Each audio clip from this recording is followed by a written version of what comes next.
Le Culture Mag, bienvenue dans ce rendez-vous consacré aux arts et au spectacle. Dans ce journal, aujourd'hui un focus sur le cinéma israélien. En ce début de saison, il se conjugue au féminin. Actrices, productrices, réalisatrices, prix, succès à l'international, faveur du public, les femmes raflent tout. Dans ce journal également, un focus sur la nouvelle saison du Arab Idol. Le grand concours de chanteurs du monde arabe a démarré sur des chapeaux de roue et sur un micmac administratif dont seul le Moyen-Orient a le secret. Et puis, nous irons en France, à Paris, suivre la grande exposition consacrée à l'artiste Roman Vichniac.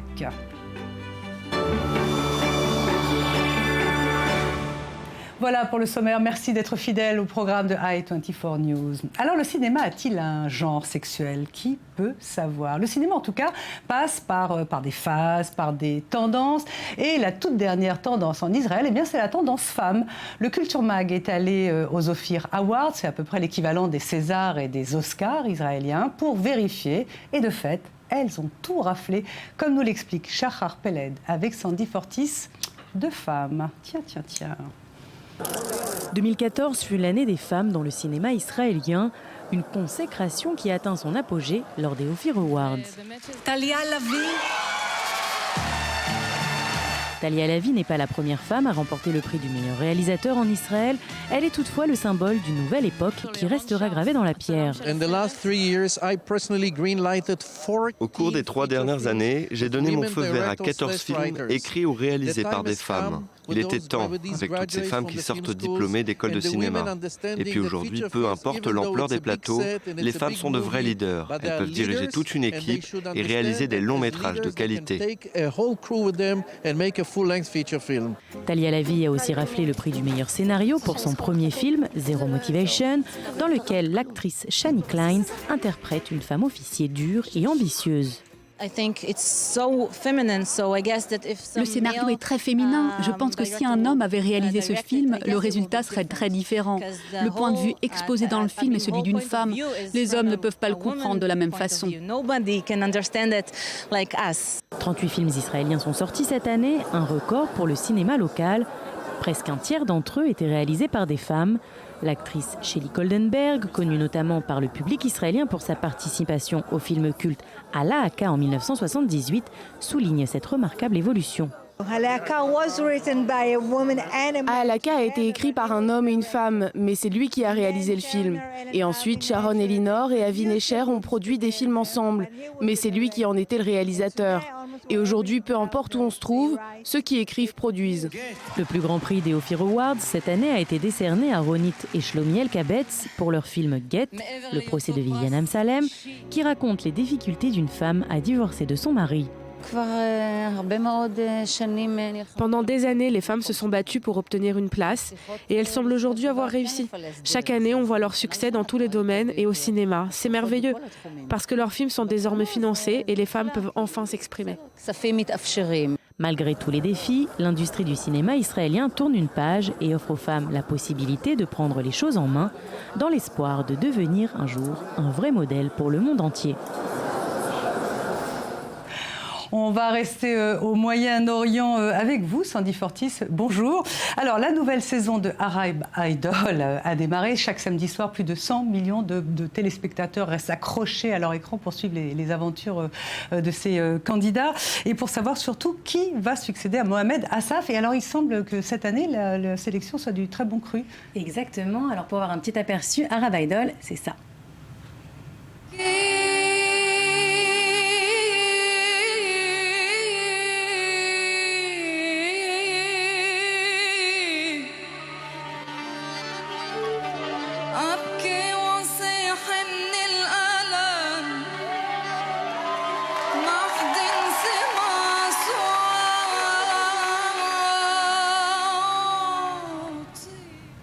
Ça promet, quelle belle voix, magnifique. Effectivement, mais cette année, la saison a démarré quand même du pied gauche avec un tollé, car quand on a vu les cartes des lieux où se déroulaient les auditions, donc on pouvait voir Dubaï, Koweït City ou Casablanca, mais aussi Israël, ce qui n'a pas du tout plu sur les réseaux sociaux. Alors une campagne a même été lancée, une campagne de protestation a été lancée sur le net, elle s'appelle Palestine, demandant des excuses à la chaîne saoudienne MBC qui produit le programme. Alors qu'il n'y a pas que des histoires de territoire, il y a également des histoires de papier. L'année dernière, le candidat de Gaza, Mohamed Assaf, avait obtenu de Gaza l'autorisation de sortir pour pouvoir faire son audition en Égypte. Et là, il semble que les organisateurs de Arab Idol... Exactement. La production, en fait, a organisé des auditions pour la première fois à Ramallah. Et autre grande première pour cette saison, 2 Arabes israéliens ont tenté l'aventure et ont été sélectionnés. Alors, il s'agit de Manal Moussa, une jeune fille de 25 ans venant du village de Dir al-Assad en Galilée, et de Haitham Khail du village voisin de Kfar al-Kouroum. Alors tout à l'heure, on a vu la prestation de Manal Moussa. Je vous propose tout de suite de regarder la prestation de l'autre candidat.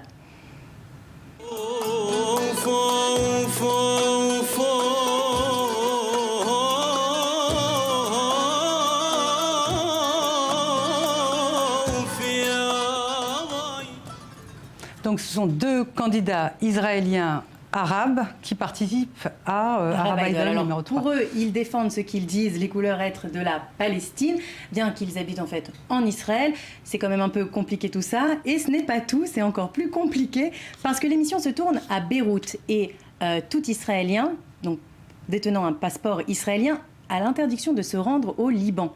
Ce qui est donc très compliqué. Donc, l'autorité palestinienne leur a fourni des laissez-passer temporaires pour qu'ils puissent se rendre donc au Liban. Alors, ça a quand même proposé une histoire. Dès qu'ils sont rentrés en Israël, ils se sont fait interpeller par le Shabak israélien, ce qui est l'équivalent des renseignements généraux français. Ça a provoqué quand même un assez gros problème. Ils ont retiré leur passeport israélien, qu'ils leur ont finalement rendu. Apparemment, depuis, Israël semble tolérer leurs allers-retours puisqu'ils continuent cette aventure. Voilà, et donc c'est donc tous les samedis soirs, la saison 3 de Arab Idol. Exactement, et je pense que ce samedi soir, les 2 villages qui sont voisins dans le nord du pays, les rues vont être vides. Je pense que tout le monde sera devant leur écran de télévision. Merci beaucoup Sandy Fortis. On passe maintenant à l'expo du jour, choisi par la rédaction de Culture Mag.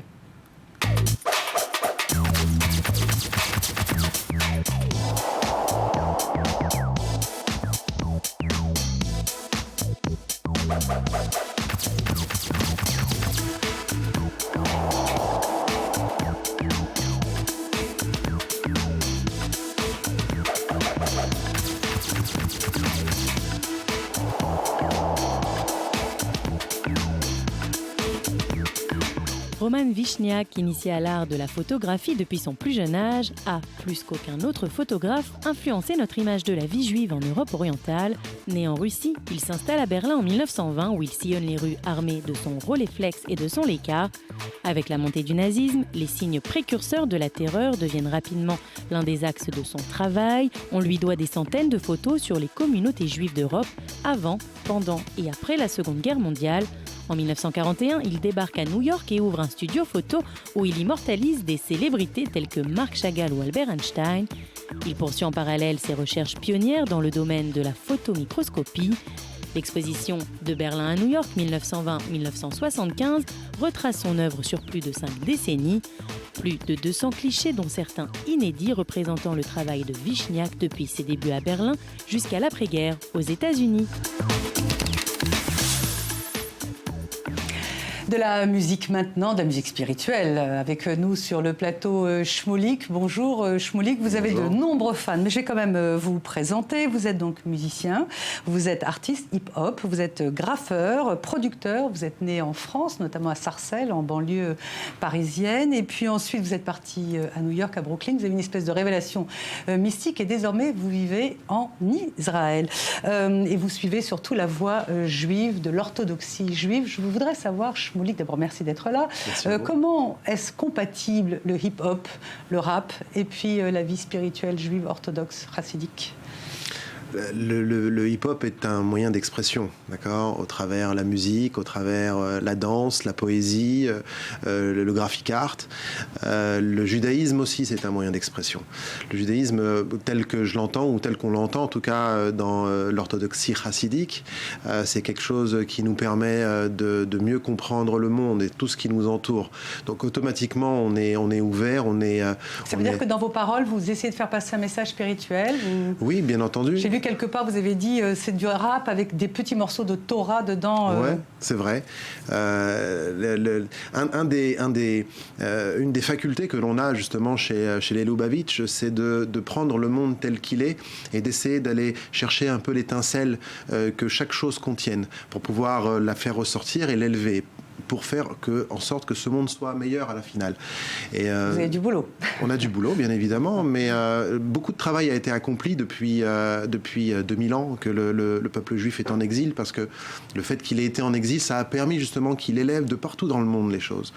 Le hip-hop, en l'occurrence, c'est une musique qui est très appréciée des jeunes. Aujourd'hui, ça fait... Oui, mais c'est vrai que c'est difficile, on a du mal à imaginer à la fois du rap et puis votre look comme ça, de juif. Il s'agissait de le faire, tout simplement, de prendre cette musique-là et d'y intégrer, de mettre justement des petits morceaux de Torah. C'est pas trop communautaire, c'est pas trop juif communautaire. Écoutez, dans un premier temps, oui, ça a l'air comme ça. C'est vrai que moi, je m'adresse en premier lieu aux jeunes juifs, parce que ma théorie est la suivante. Si le peuple juif va bien, si le peuple juif fait ce qu'il faut dans ce monde, alors le monde entier va bien. Waouh, c'est très ambitieux. Dites-moi, vous avez vécu à Sarcelles, qui est une ville en France où la communauté musulmane et la communauté juive vivent. Vous vivez en bonne intelligence. Est-ce que vous avez des fans non juifs ? Oui, bien sûr.